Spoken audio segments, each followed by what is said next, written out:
Hello, and welcome to the Be Formless Flow Driven CEO podcast, where we are reshaping life, leadership, and business from the inside out. And this is my second live conversation, I will say, not interview on my podcast, which I am thrilled to have here today with me at the State Library in Melbourne, Australia, Mark Liner. Welcome to the show, Mark. Hi, B. How are you? Thanks Yeah. for having me. I'm good. How are you? Yeah, I'm really good. That's Yeah, good. I'm not used to doing these podcasts, so a little bit nervous. Nervy. You're Oh, fine. I should be fine once you warm me up. Yeah, totally. They say that, I was going to tell you this before, but they generally say, how we're always told to think before we speak? Yeah. What if we just spoke before we thought? Yeah, well, that's what I like doing a lot. And then when you think about what am I going to say, it's all, oh my goodness, here it is. We're here live. Yeah, we are. We're super live. Well, first, let's get into it. Like I said to you, I've saved some trees today, actually. I haven't printed off your bio. Instead, I have it on my phone. So I'm going to quickly read off my phone and tell everyone about you. And then I'm going to hand it over to you if that's all right. Sure. Cool. All right. So, Mark Liner, you're a fractional CFO and founder of CFO Consultant. CFO is Chief Financial Officer, by the way, for everybody out there, where you partner with growth-focused business owners to bring clarity, control, and confidence to their financial strategy. Rather than just reporting numbers, Mark, you build financial systems that support better decisions, aligning cash flow, forecasting, and operational discipline with long-term sustainability. They are so important, and I really want to dig into that with you because I think so many business owners underestimate what is required when it comes to your financial and setting up your financial operating system. You've got decades of experience across commercial finance and business advisory. You specialize in helping founders move from reactive firefighting to structural financial leadership. And the other thing I always, a lot of business I talk to, and you and I have spoken about this in the past, is that, the amount of businesses, they don't have a cash flow. They don't have any kind of safety net. And so each month it's react, crisis mode. And again, I want to dig into that with you. Approach blends practical rigor with calm guidance, reducing financial stress while strengthening strategic visibility. And you believe financial clarity is not about complexity. It's about creating clean systems that allow founders to operate in what I like to call high flow, where it becomes more effortless than efforting. Tell us a bit about your journey.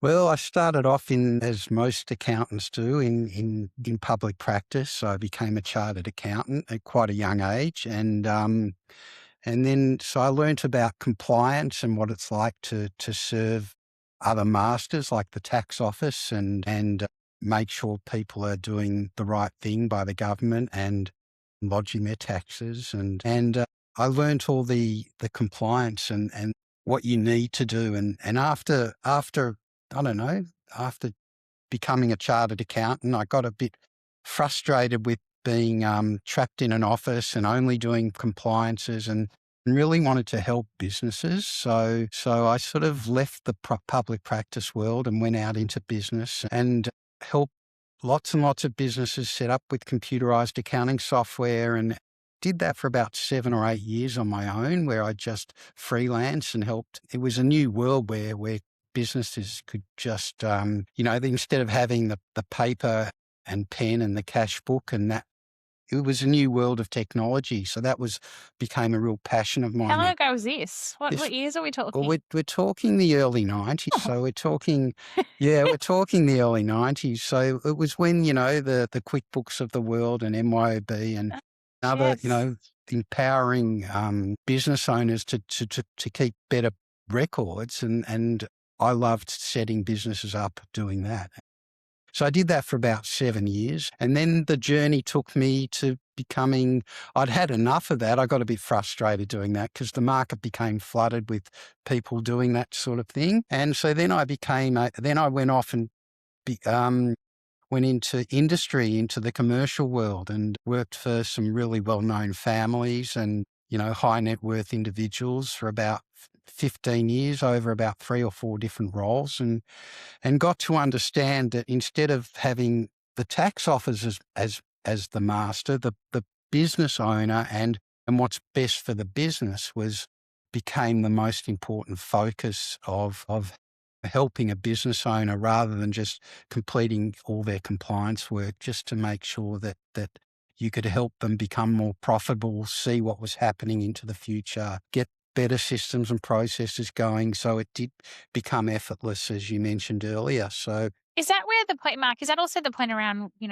more strategic as well? Because like the relationship you have with your accountant, and from a tax perspective, and you and I have briefly spoken about this, and this is not dissing accounts in any way, shape or form, but you're coming in more of a holistic approach to how you're absolutely working with your clients and your people. And, when you think about a chief financial officer, my finance partner in the previous business I was in, it was like we were like partners in crime together. Like he was across all this stuff that I was correct. across and vice versa. And you basically need to know everything about the business. Totality. So Yeah. you stay within your lane. You don't become HR or you don't become logistics, but you need to know a little bit about everything. Yeah. You need to understand the business and you need to understand The ecosystem. and how all the finances fit together and making sure that, we've got good systems and processes, because at the end of the day, everything costs money and everything, is it making us money or, everything all connects somehow. And really what we're trying to do is have a really facilitate a really strong functional business. Yeah. That's what I see as a good finance person in business. What you're doing, you're not there to make sure you're putting all your lodgements in on time. That goes without saying, of course, but that's almost secondary or even further down the chain. You've got to just assume you're doing the right things legally, but you have to have the business and making sure the business is being as successful as possible and getting to what their desired outcomes are. Yeah. And so did you see a real gap? Is that how you started your business in terms of, because your business is 10 years young, isn't it? Like how, I've 10 years, yes. I went out on my own 10 years ago. got a good memory, don't You I? do. Just over 10 years ago, I'd sort of finished up at the last place. They were bought out by an international mob, and I kind of like being my own master rather than being someone else's master, because I would get quite bored in a business relatively quickly. So things actually don't change after the first few months in a business. And the last business I was in turned over about $100 million, but it was, you don't have to deal with the politics or you No. don't have to deal with the wasted meetings or useless, what time wasting stuff where you're not always providing value. I like to provide value all the time. Oh, I love that. And as an employee, there's a lot of dead time, wasted meetings, things that really where are you providing value every day is the thing. So I'd rather have a whole lot of clients that I'm helping out and, sprinkling my magic for. And what's your So, magic? Like you talked around this whole like holistic approach to, and obviously clarity and less reactivity, putting out the spot fires. Like, I guess what I'm asking is what sort of well, challenges and issues do you see in business? firstly, it's about connecting with the business owner. That's the first strength or skill that I believe you need as a good CFO.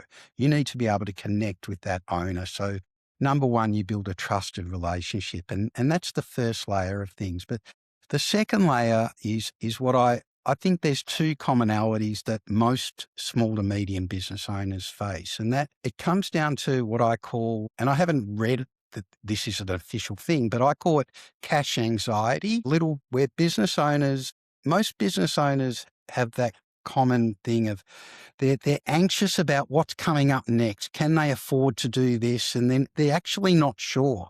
So the cash anxiety and the profit anxiety. So are we really making any money? And it may not necessarily be around one, the business as a whole. You might have 5 different areas where you've got revenue streams from. And are you making money in all 5 or are 3 losing money and being a drag to the business? So being able to differentiate the profitability of the different areas of the business is really important, because I think cash anxiety is probably the most important thing that keeps business owners up at night, especially small business owners, that they're worried about, what's going to happen in 6 months, or can they afford the 12 containers that are on the water, or, so that's the major anxiety, cash anxiety. So it's about going from cash anxiety and profit anxiety and helping them through a journey to cash clarity and profit Oh, clarity. I like that. So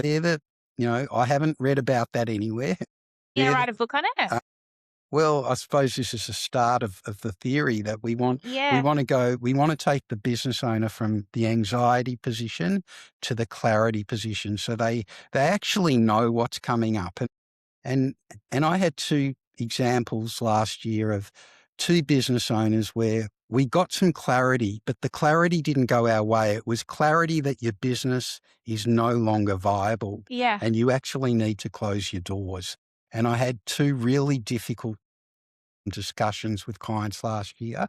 And one was forced to close their doors by the bank, and the other one called in an administrator. So I've got so many questions to this, right? Like, yeah, they're good examples, and I was going to ask you that because we're living in quite an anxious world at the moment in terms of so much complexity, ambiguity, like, you know, it's that ongoing challenge in terms of you can't plan too far ahead because you don't know what's going to happen in a month, let alone 6 months' time. You only have yeah, to look at what's happening around the world right now. Petrol's going to go bananas in yeah, terms of cost. Like everything's changing by the second. yeah. So how do you, when it comes to cash anxiety and profit anxiety and getting your clients to move into this clarity? Because I like your idea on clarity in terms of clarity might be that this business is no longer viable and we need to fundamentally pivot to keep it alive, Yeah, or we need to shut it down.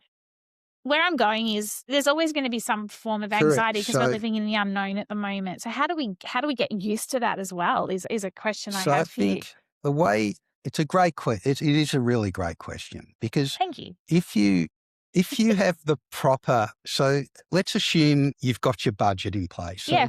So let's talk about bring it down to an individual business. An individual business, they kind of know what's going on in their world, right? There are all these things that you're talking about, lots of different world External factors. external Yeah. factors. So but the fundamentals of your business. So the fundamentals of your business, you need to set a budget, set a forecast, have a model in place where you can see the future cash flow of your business for the next 3 months. In fact, I like to push it out for 2 years where you Oh, do can you? know. So the one certainty about forecasting is it's going to be wrong. But if you've got a living, breathing forecast where you know that, okay, we've got a model in place and all the inputs or the assumptions around what's going on, we look at them every month. So if we know that the dollar is going up or the dollar is going down or whatever changes, we can build that into our assumptions. So every month you then have a rolling Yeah. forecast. So you Yes. start off with a forecast that we know is going to be wrong, but every month you know something different. So you might know, oh, I'm putting on 2 new hires next month and that's going to cost me, $320,000, including on costs or whatever. And so you factor that in and you see, well, where does that lead me in terms of my future profit and my future cash flow? So there's always the profit cash flow aspect. So for any decision, so for the uncertainty of you just do it as it comes. So if someone says to me, well, I've got a client that's taken on 3 new product ranges and after here we're going to do the budget for them so we can forecast what does that look like in terms of their cash flow position factored in these product ranges that they've just been appointed the distributor for in Australia, so that we're going to factor that into the modelling. It's take it as it comes approach and always be able to adapt Yeah, I like to the that. situation. So you don't create a budget or a forecast or a That's model locked and and you loaded. put it in the drawer and you say, okay, I did that for the bank or I did that for my shareholders, and you put it in the drawer. No, it's got to be a living, breathing thing that forms part of a finance meeting every month Yeah. that you sit down and you discuss. It's for me, it's continuously shape shifting. Do you know what I Absolutely. mean? Like in terms Yes. of that Yeah. continuous need to do it. Yeah. Tell me a little bit then about profitability. We were just talking pre-show around Yeah. revenue versus profitability. And a lot Yeah. of businesses I see, and you would say it way more than me, but Yeah. like it's revenue first versus profit first, and it really Well, should be profit first versus yeah, revenue. and the gross profit in particular. Yeah, So, for example, so you don't want revenue for the sake of revenue because, if you've got a 5% margin, and what's the point? So yeah. you don't want, even if it's bringing in millions of dollars, there's no point unless there's no cost of holding the money. There are exceptions, of course, but so every dollar you bring into the business, you want a minimum gross profit. Now, whatever that benchmark is, whether it's 30%, 20%, depends on the market you're in and what the market will bear in terms of what you can afford to charge. So it's a horses for courses approach. There's no one answer, but you can't just have revenue for the sake of revenue because it's brought down a lot of businesses, and I've seen different examples in my career. And one of my jobs where the business owner just wanted to keep bringing in revenue, and I kept saying to him, "This isn't making us any money." Where And he's, because of all the yeah, outgoings, there's probably more outgoings than there yeah, is. and the capital that's tied up, and often in stock. You've got inventory in the warehouse, and you've got logistical issues, and sometimes it's like the world has changed, and that particular business lasted for 106 years, but is now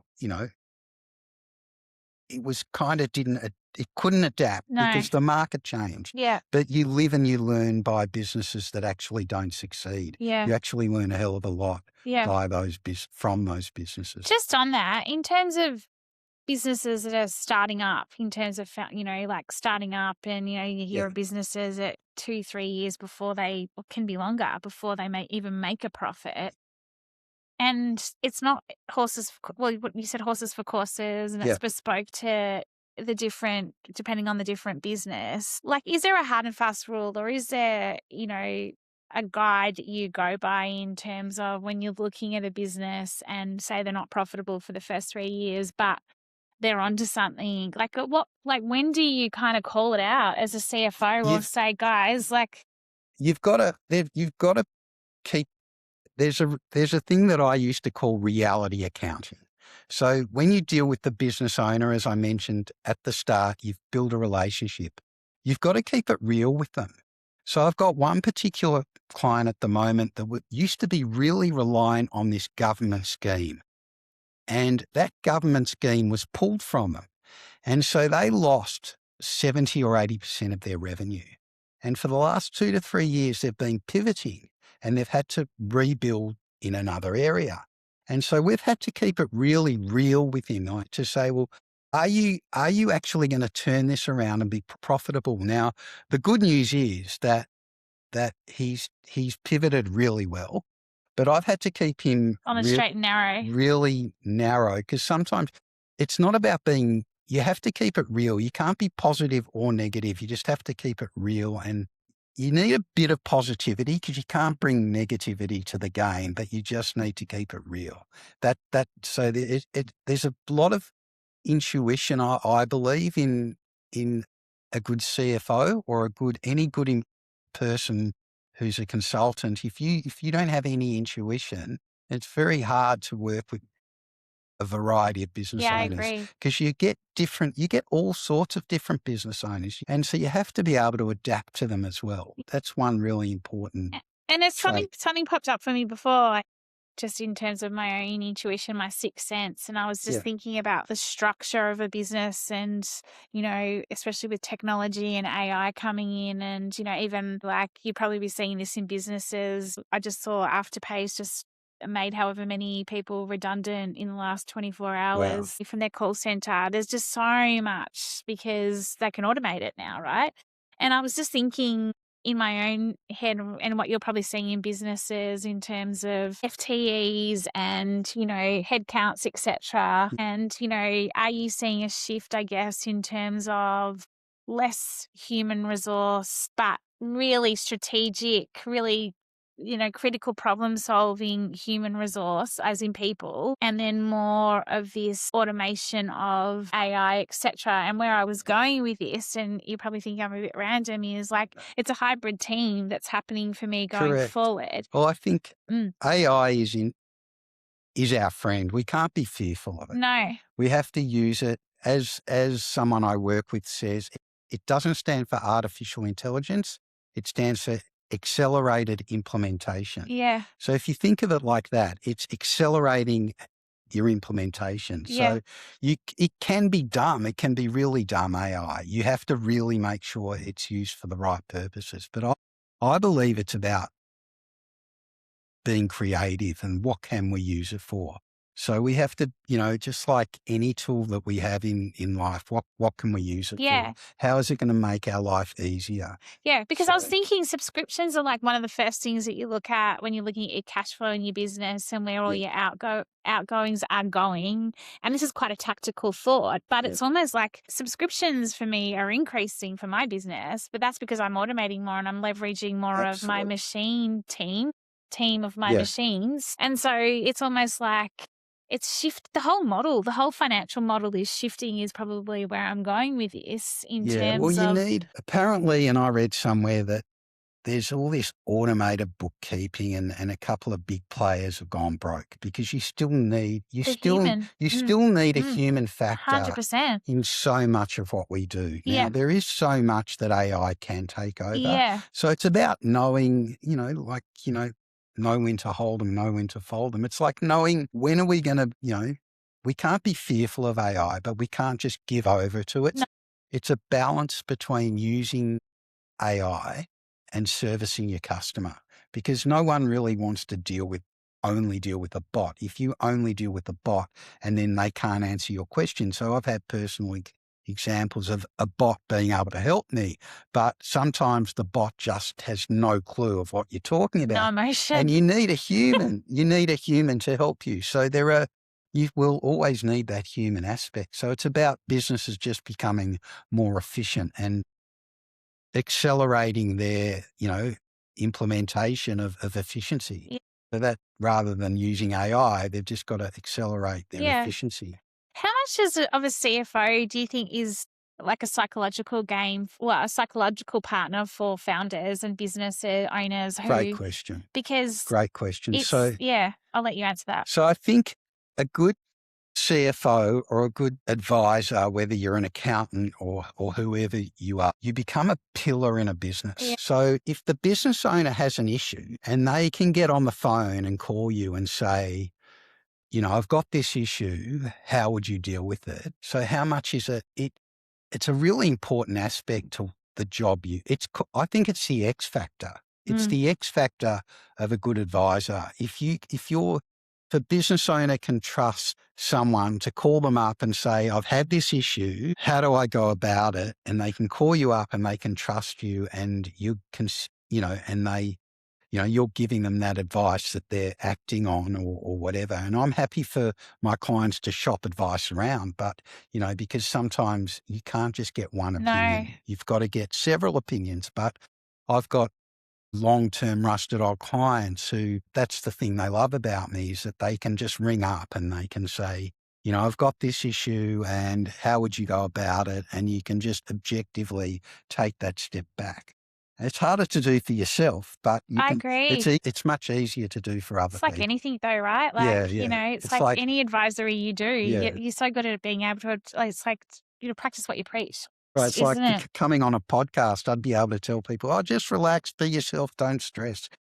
I But are did you all feeling it. relaxed right now? Yeah, I've been reading. Are you enjoying this? Because I'm reasonably I'm pretty good, yeah, I'm good. you seem like I've you enjoyed seem it. like you're like because 'cause we're just going with the Yeah, flow, right? Like, that's right. I like to mentally warm up sometimes when I'm online in meetings with my staff. I say, "Oh, my brain needs to warm up." It's like exercise. You can't just get there straight away. You gotta warm your brain up. So I feel I'm doing okay. which kind of takes me to one of my next questions, and you've alluded to it in terms of how important do you see the lack of active recovery? Like when we talk about anxiety, cash anxiety, profit anxiety through to clarity, when we're in that anxious space, it's load up, load up, load up. we're trying to problem solve, we're just adding more and more to the load, we're Yeah. almost exploding. You must see that quite often in business owners and founders, and even for yourself as an having your own business. I know you love to Yeah. exercise, and I talk about powering up and powering down. Yeah. Well, I think I've got this client who does have a lot of cash anxiety, and he's an incredibly successful business. And so the first thing I'll do when I start the meeting is I say, the good news is that there are no cash problems for the foreseeable future. You're kicking butt. There's no need to worry, because this person traditionally calls me up and they're so worried that, oh my God, I'm not going to be able to pay the bills, or I've taken on a new premises. I'm not sure how I'm going to pay the rent. And so they've got a lot of anxiety, but Where does that come from though, Mark? Like, is that like that's come stemming from something else, right? If they are as profitable as you're saying, yeah, like, yeah. is it coming from a place of not trusting in themselves, self-doubt, like, I'd love your thoughts a little bit if we go a little bit deeper into the emotional aspect of cash anxiety and profit anxiety. Is it that I'm not on is it always striving to be better? Is it It's chasing this success that I is don't know, just like some what is people it? some people walk around as if they own the world, but there are others who are the opposite, where they're really successful, but they're humble, and they don't success isn't like they don't feel entitled to it. So they're just like, even though they're really successful, I think that could be it. I'm not a psychologist, obviously, but I'm just thinking of those people that are successful. Often there's always like you know, I have one particular client who always, and they're incredibly successful as well, and they always think, well, what happens if I'm liquidated? Can we pay They everyone see off? the And worst, yeah. so they're always thinking of worst case scenarios. But I think that's being conservative in nature. Like, there's all sorts of human beings on the scale that are either really cocky and confident, and often they go down quickly, and then those who are very, conservative and overly confident, but they're doing really well, and they don't, so I actually try and tell them to stop and smell the roses. Yeah, I I mean, like I've that. I've I've told a few clients that over the years. You actually need to stop and smell the roses and say, God, imagine if you had said to yourself 5 years ago that you're making that much money. How Yeah. how would you have felt? Which is for me, it is around stopping and smelling the roses and the ability to we need to redefine what success looks like in terms of, like, at the end of the day, Yeah, it's the ability to be present and living in the moment. I need to remind myself of that all the time, because we can yeah, have all this cash in the world, we can be as successful as, but we just don't know what's going to happen tomorrow. We don't know what's around the corner. So how do we absolutely. pull ourselves back into this? I'm actually doing really well for Well, myself. I think it's a rhythm and a routine with the finances. Yeah. It's got to be a rhythm and a routine. And to borrow a term I didn't learn the term from AI, but it uses it a lot. The cadence and the rhythm and the cadence. Not telling me that AI, but it is. It's about the cadence of doing things consistently and having a consistent finance meeting, and having, keeping that forecasting going, and just doing things consistently, and and having the right systems and processes, and making sure that they're the things that lead business owners to what they call the desired outcome. Yeah. That they're the things, that those little consistent processes, a bit like going to the gym. Well, I was about to say that, and Yeah, that comes back to it. Well, we didn't finish answering that question, but we're doing a full circle on it in terms of the rhythm and the cadence and the ability when we're in that anxious mindset is to step away, go to the gym, yeah, go do some yoga, go for a walk with your dog, whatever it correct. takes to just because Get there's always an ant like it always calms, like it's just Yeah, almost like calming it's like a snowballing, like those what are you with a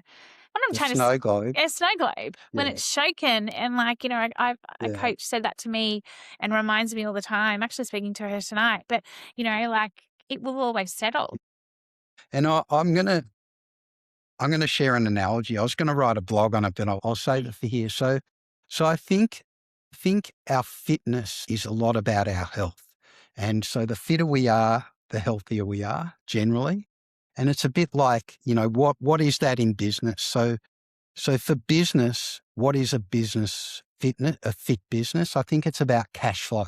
So if you've got strong cash flows and strong projections and strong and all those little things we just spoke about, that we're doing things in a cadence and a rhythm, that's business fitness. I like And that. so that's what I thought of the other day when I I couldn't get into my spin class. It was full and I got kicked out for the first time ever. And I thought about it and I took the opportunity to pivot.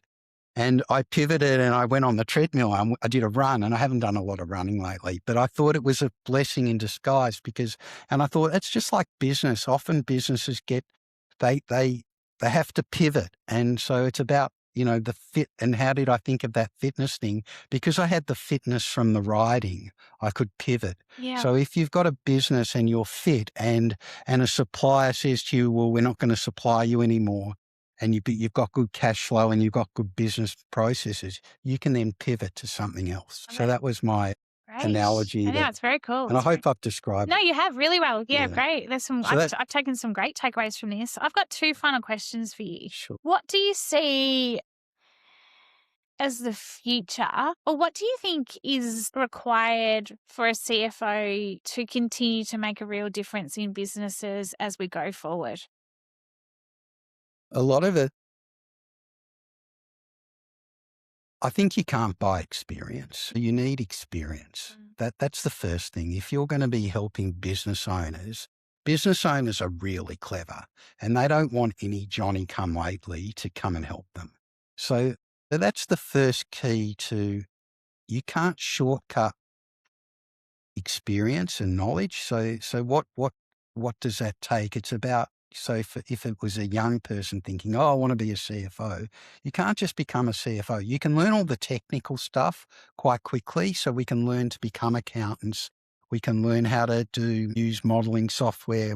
So you've got to get the technical aspects. So it's two aspects. You need, what does it take? You need the technical expertise, but you also need experience, and you can't buy experience. No, I You agree. and you can't buy common sense. It's possibly the biggest skill of any person in business is if you have good common sense, doesn't matter whether you're in HR or whatever role you're in, advisory, strategic, whatever, you need common sense. And I think that's what it takes as Practical. well. You have the ability to be practical. Yeah. And I know you had some final words of wisdom that you wanted to share at the end of Oh, golly. Now I got to remember.